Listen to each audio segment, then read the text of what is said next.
की संभावनाएं हैं। इस घटना से पूरा देश क्षुब्ध है और पूरा देश एक साथ पूर्ण संवेदनाओं के साथ ये जो दुर्भाग्यपूर्ण हादसे में पैसेंजर हताहत हुए हैं, इनके परिजनों के साथ खड़ा है। सबसे पहले मैं भारत सरकार, गुजरात सरकार, भारत सरकार के प्रधानमंत्री जी और गुजरात सरकार की ओर से भी जो लोग हताहत हुए हैं, इनके परिजनों के प्रति गहरी संवेदना व्यक्त करता हूं। 10 ही मिनटों में हादसे के भारत सरकार के पास सूचना पहुंची। तुरंत ही मैंने मुख्यमंत्री जी, यहाँ के गृह मंत्री, होम डिपार्टमेंट के control room, civil aviation department, civil aviation मंत्री, सभी से संपर्क किया।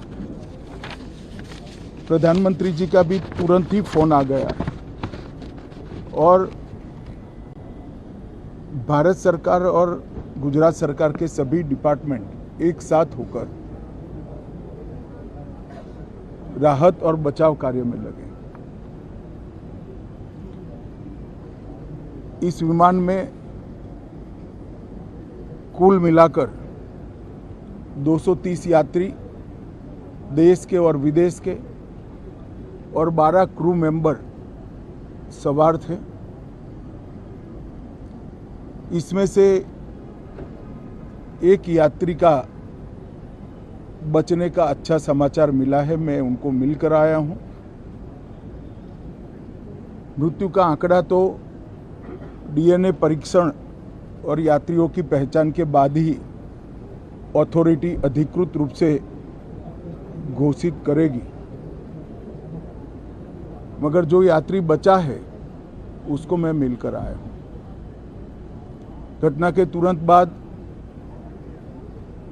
गुजरात सरकार ने बहुत त्वरा से डिजास्टर मैनेजमेंट की सारी इकाइयों को अलर्ट करते हुए, चाहे हेल्थ डिपार्टमेंट जो हो, चाहे फायर ब्रिगेड हो, चाहे पुलिस विभाग हो, भारत सरकार की भी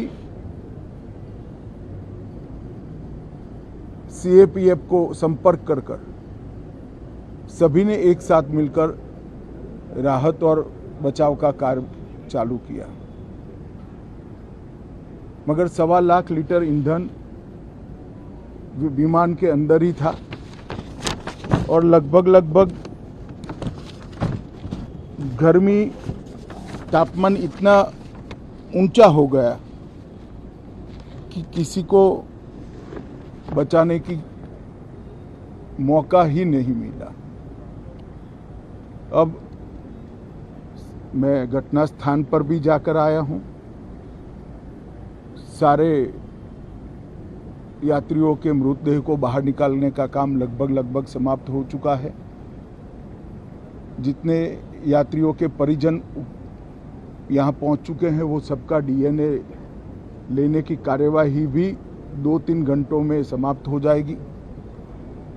विदेश में जिनके परिजन हैं, उनको सूचना देने की कार्यवाही समाप्त हो चुकी है और जैसे ही पहुंचते हैं उनके भी डीएनए सैंपल लिए जाएंगे और मृतदेहों की पहचान के लिए जितने मृतदेह मिले हैं, इनके भी डीएनए सैंपल लेने की कार्यवाही समाप्त हो चुकी है। गुजरात में ही लगभग 1000 के आसपास डीएनए टेस्ट करने पड़ेंगे। ये सभी टेस्ट करने की क्षमता गुजरात में विकसित है, तो डीएनए टेस्टिंग के लिए कहीं गुजरात के बाहर जाने की ज़रूरत नहीं पड़ेगी।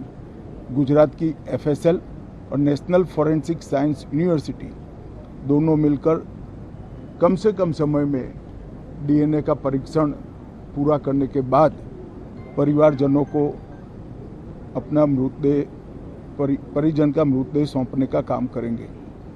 उनके रहने की सुविधा, उनकी सांत्वना की सुविधा, जिनको मेडिकल प्रॉब्लम ट्रॉमा के कारण हुए, इनकी मेडिकल की सुविधा, ये सारी व्यवस्था बहुत सुचारू रूप से हो चुकी है। अभी रिव्यू मीटिंग में सारी व्यवस्थाओं को हम सब मंत्रियों ने साथ में मिलकर देखा है। एविएशन डिपार्टमेंट ने अपनी जांच शुरू कर दी है और जांच तेजी से आगे बढ़े, इसके लिए भी एविएशन मंत्री जी ने सूचनाएं दी हैं। मैं फिर से एक बार राहत काम में जिन जिन एजेंसियों ने त्वरा के साथ बचाव और राहत का काम किया, वो सभी का धन्यवाद करना चाहता हूं। और फिर से एक बार जिन्होंने अपने परिजनों को गंवाया है, हताहत हुए हैं, वो सभी को मनपूर्वक संवेदनाएं व्यक्त करता हूं। मैं एक बात जरूर कहना चाहता हूं कि ये एक्सीडेंट है, एक्सीडेंट को कोई रोक नहीं सकता,